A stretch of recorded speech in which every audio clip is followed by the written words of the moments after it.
ಸ್ನೇಹಿತರೆ ನಮಸ್ಕಾರ. ನಾವು ಇತ್ತೀಚೆಗೆ ತಿರುಮಲಕ್ಕೆ ಹೋಗಿದ್ವಿ. ನಮ್ಮ ಬೆಟ್ಟ ಅಥವಾ ಎಕ್ಸ್ಪೀರಿಯನ್ಸ್ ಹಾಗೂ ದೇವಸ್ಥಾನದ ಸುತ್ತಮುತ್ತಲ ರಸ್ತೆಗಳನ್ನ ನಮಗೆಲ್ಲ ತೋರಿಸುವಂತಹ ಸಣ್ಣ ಪ್ರಯತ್ನ ನಮ್ಮದು. ಈಗ ನೀವು ನೋಡ್ತಾ ಇರೋದು ತಿರುಪತಿ. ತಿರುಮಲಕ್ಕೆ ಹೋಗಲು 3 ಆಪ್ಷನ್ಸ್ ಇದೆ ಸ್ನೇಹಿತರೆ. ಒಂದು ವಾಹನದ ಮೂಲಕ ಘಾಟ್ ರಸ್ತೆಯಲ್ಲಿ ತಿರುಮಲಕ್ಕೆ ಸಾಗುವುದು, ಇನ್ನೊಂದು ಶ್ರೀವಾರಿ ಮೆಟ್ಟಿಲುಗಳ ಮೂಲಕ ತಿರುಮಲಕ್ಕೆ ಸಾಗುವುದು, ಮತ್ತೊಂದು ಈಗ ನಾವು ಹೋಗ್ತಾ ಇರೋದು ಅಲಿಪಿರಿ ಮೆಟ್ಟಿಲುಗಳ ಮೂಲಕ ತಿರುಮಲಕ್ಕೆ ಹೋಗುವುದು. ರಸ್ತೆಯ ಮೂಲಕ ವಾಹನದಲ್ಲಿ ಹೋಗುವಾಗ ತಿರುಪತಿಯಿಂದ ತಿರುಮಲ 21 ಕಿಲೋಮೀಟರ್ ಆಗುತ್ತದೆ. ಎಪಿಎಸ್ಆರ್ಟಿಸಿ ನಾರ್ಮಲ್ ಬಸ್ ನಲ್ಲಿ 90 ರೂಪಾಯಿ ಹಾಗೂ ಎಸಿ ಬಸ್ ನಲ್ಲಿ 110 ರೂಪಾಯಿಗಳ ಟಿಕೆಟ್ ಇದೆ. ಅಲಿಪಿರಿ ಮೆಟ್ಟಿಲುಗಳ ಮೂಲಕ ತಿರುಮಲಕ್ಕೆ ನಡೆದುಕೊಂಡು ಹೋದಾಗ ಅದರ ಡಿಸ್ಟೆನ್ಸ್ ಸುಮಾರು 18 ಕಿಲೋಮೀಟರ್ ಇದೆ. ಅಂದರೆ ಒಟ್ಟು 3550 ಮೆಟ್ಟಿಲುಗಳಿವೆ. ನಮ್ಮ ಪಯಣ ಅಲಿಪಿರಿ ಮೆಟ್ಟಿಲುಗಳ ಮೊದಲನೇ ಮೆಟ್ಟಿಲಿಗೆ ಪೂಜೆ ಮಾಡುವ ಮೂಲಕ ಪ್ರಾರಂಭವಾಯಿತು.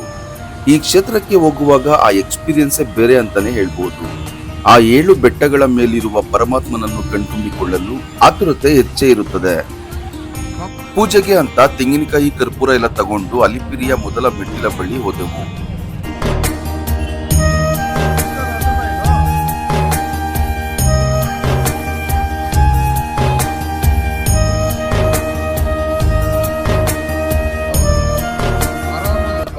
ಆಷಾಢ ಏಕಾದಶಿ ಇದ್ದಿದ್ರಿಂದ ಜನಸಾಗರವೇ ತಿರುಮಲಕ್ಕೆ ಹೋಗುತ್ತಿರುವುದು ಕಂಡು ಬಂತು.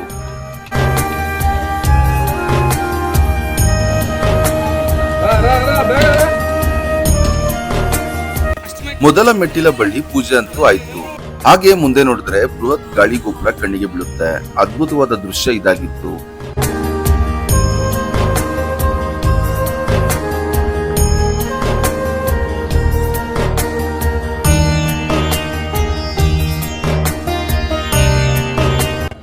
ಹಾಗೆ ಇಲ್ಲಿ ಒಂಗೋಲು ಹಳ್ಳಿಕಾರ್ ರೀತಿಯ ಹಲವಾರು ಗೋವುಗಳನ್ನು ಕಾಣಬಹುದು. 300 ರೂಪಾಯಿ ಕೊಟ್ಟರೆ ಗೋಪೂಜೆ ಸಹ ಮಾಡಬಹುದು. ಗೋಮಾತೆಯನ್ನು ದರ್ಶನ ಮಾಡಿಕೊಂಡು ನಮ್ಮ ಪಯಣ ಶುರುವಾಯಿತು. ಇನ್ನೊಂದು ವಿಷಯ ಸ್ನೇಹಿತರೆ, ಸುಮಾರು 8 ತಿಂಗಳ ಹಿಂದೆ ಒಂದು ಮಗುವನ್ನು ಚಿರತೆ ಎತ್ತಿಕೊಂಡು ಹೋಗಿ ಸಾಯಿಸಿದ ಮೇಲೆ ಈಗ ಅರಣ್ಯ ಇಲಾಖೆ ಹಾಗೂ ಟಿಟಿಡಿ ಸಿಬ್ಬಂದಿ ತುಂಬಾನೇ ಪ್ರಿಕಾಷನ್ಸ್ ತಗೊಂಡು ಭಕ್ತರನ್ನು ಬೆಟ್ಟ ಹತ್ತೋಕೆ ಬಿಡ್ತಿದ್ದಾರೆ. 12 ವರ್ಷ ಒಳಗಿರುವ ಮಕ್ಕಳು ಮಧ್ಯಾಹ್ನ 2 ಗಂಟೆ ಆದ್ಮೇಲೆ ಬೆಟ್ಟ ಹತ್ತುವ ಆಗಿಲ್ಲ. ಹಾಗೆ ಬೆಟ್ಟ ಹತ್ತೋಕೆ ರಾತ್ರಿ 9 ಗಂಟೆ ಕೊನೆ ಅಷ್ಟೇ. ಅದು ಸಹ 9 ಗಂಟೆಯವರೆಗೆ ಬ್ಯಾಚ್ ಗಳಲ್ಲಿ ಜನರನ್ನು ಬೆಟ್ಟ ಹತ್ತೋಕೆ ಬಿಡ್ತಾರೆ. ನಾವು ಹೋದಾಗ ಎಲ್ಲರನ್ನು ಕೂರಿಸಿಕೊಂಡು ಬೆಟ್ಟ ಹತ್ತುವಾಗ ಗುಂಪಿನಲ್ಲೇ ಹೋಗ್ಬೇಕು, ಗೋವಿಂದ ನಾಮಸ್ಮರಣೆ ಮಾಡಿಕೊಂಡು ಬೆಟ್ಟ ಹತ್ತಬೇಕು ಎಂಬ ಇನ್ಸ್ಟ್ರಕ್ಷನ್ಸ್ ಕೊಟ್ಟರು. ಸುಮಾರು 3550 ಮೆಟ್ಟಿಲುಗಳಿದ್ದು ಗೋವಿಂದ ನಾಮಸ್ಮರಣೆ ಮಾಡುತ್ತಾ ನಮ್ಮ ಪಯಣ ಸಾಗಿತ್ತು. ಸ್ನೇಹಿತರ ಜೊತೆ ಹಾಗೂ ಫ್ಯಾಮಿಲಿ ಜೊತೆ ಬೆಟ್ಟ ಹತ್ತುವಾಗ ಮಾತಾಡಿಕೊಂಡು ಬೆಟ್ಟ ಹತ್ತೋ ಮಜಾನೇ ಬೇರೆ ಅಲ್ವಾ ಸ್ನೇಹಿತರೆ. ಯಾಕಂದ್ರೆ ಇತ್ತೀಚೆಗೆ ಮೊಬೈಲ್ಗಳ ಬಲೆಯಲ್ಲಿ ಬಿದ್ದು ಮಾತಾಡೋದೇ ಕಡಿಮೆ ಮಾಡಿದ್ದೀವಿ. ಅಂತದ್ರಲ್ಲಿ ಈ ಪ್ಲೇಸ್ ನಲ್ಲಿ ಬೆಟ್ಟ ಹತ್ಕೊಂಡು ದೇವರ ಧ್ಯಾನ ಮಾಡ್ತಾ ನಮ್ಮ ಜೀವನದ ಬಗ್ಗೆ ಫ್ರೆಂಡ್ಸ್ ಜೊತೆ ಮಾತಾಡಿಕೊಂಡು ಹೋಗುವಂತಹ ಮಜಾನೇ ಬೇರೆ. ಸುಮಾರು 2083 ಮೆಟ್ಟಿಲುಗಳ ನಂತರ ಗಾಳಿ ಗೋಪುರ ಸಿಗುತ್ತೆ. ಅಲ್ಲಿಂದ ಸ್ವಲ್ಪ ಆರಾಮಾಗಿ ನಡೆದುಕೊಂಡು ಹೋಗಬಹುದು. ನಾವು ಹೋದಾಗ ಬೆಟ್ಟ ಹತ್ತುವಾಗ ಟಿಕೆಟ್ ಕೊಡ್ಲಿಲ್ಲ. ನಾವು ತಿರುಪತಿಯಲ್ಲೇ 2.5 ಗಂಟೆ ಕಾದು SSD ಟಿಕೆಟ್ ತಗೊಂಡು ಬೆಟ್ಟ ಹತ್ತೋಕೆ ಶುರು ಮಾಡಿದ್ದು. ಹಾಗೆ ಸ್ವಲ್ಪ ಮುಂದೆ ಹೋದ್ರೆ ಹಲವಾರು ಫುಡ್ ಸ್ಟಾಲ್ ಗಳು ನಮ್ಮ ಕಣ್ಣಿಗೆ ಕಾಣಿಸ್ತವೆ. ನಾವು ಇಲ್ಲೇ ಊಟ ಮಾಡಿ ಮುಂದೆ ಸಾಗುತ್ತೀವಿ.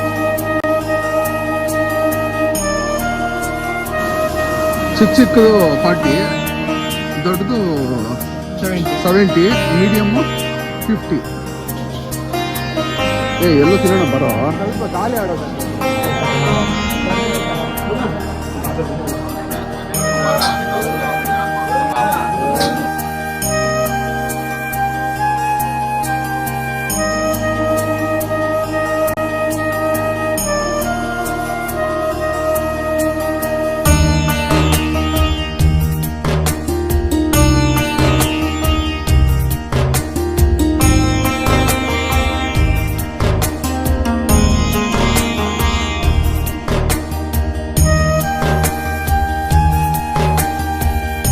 ಹಾಗೆ ಮುಂದೆ ಸಾಕ್ತಾ ನಮ್ಗೆ ಆಂಜನೇಯ ಸ್ವಾಮಿಯ ದರ್ಶನ ಆಯ್ತು. ದೇವರ ಸುತ್ತ ಪ್ರದಕ್ಷಿಣೆ ಹಾಕಿ ಸ್ವಲ್ಪ ಹೊತ್ತು ಅಲ್ಲೇ ಕೂತ್ಕೊಂಡು ಮತ್ತೆ ನಮ್ಮ ಪಯಣ ಸಾಗಿತ್ತು.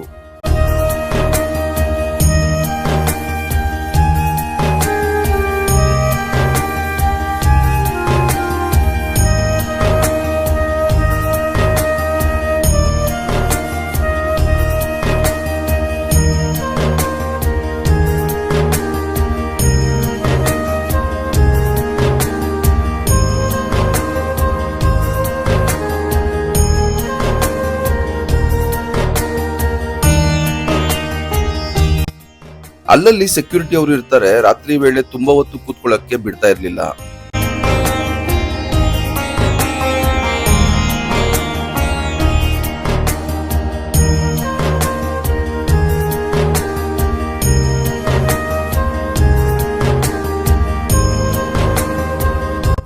ಸ್ವಲ್ಪ ದೂರ ಹೋದ್ಮೇಲೆ ಅಲ್ಲಿ ರಸ್ತೆ ದಾಟಬೇಕಿತ್ತು, ಆದ್ರೆ ಈಗ ಬ್ರಿಡ್ಜ್ ಮಾಡಿದ್ದಾರೆ. ತುಂಬಾನೇ ಚೆನ್ನಾಗಿದೆ.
ನೆಕ್ಸ್ಟ್ ನಮ್ಗೆ ಮೊಣಕಾಲು ಮೆಟ್ಟಿಲು ಸಿಕ್ತು. ನಾವು ಏನಾದ್ರೂ ಅಂದುಕೊಂಡು ಮೊಣಕಾಲಿನಲ್ಲಿ ಮೆಟ್ಟಿಲು ಹತ್ತಿದ್ರೆ ಒಳ್ಳೇದಾಗುತ್ತದೆ ಎಂಬ ನಂಬಿಕೆ ಇದೆ. ತುಂಬಾನೇ ಸುಸ್ತಾಗಿತ್ತು, ಅಲ್ಲೇ ಸ್ವಲ್ಪ ಹೊತ್ತು ರೆಸ್ಟ್ ತಗೊಂಡ್ವಿ.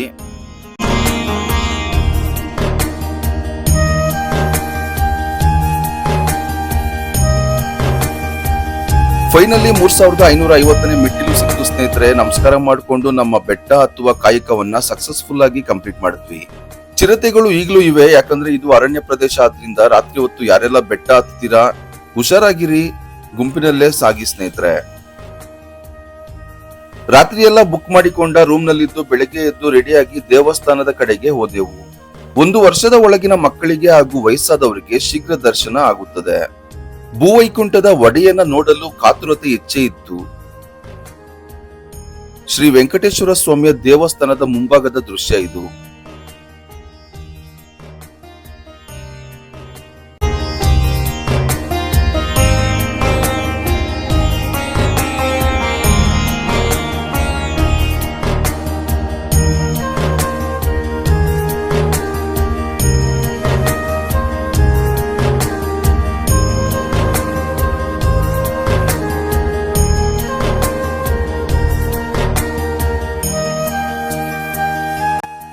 ಹಾಗೆ ರಥಬೀದಿಯಲ್ಲಿ ಸಾಗಿದ್ವಿ. ಈಗ ನೀವು ನೋಡ್ತಾ ಇರೋದು ಈ ಕ್ಷೇತ್ರದ ಕಲ್ಯಾಣಿ.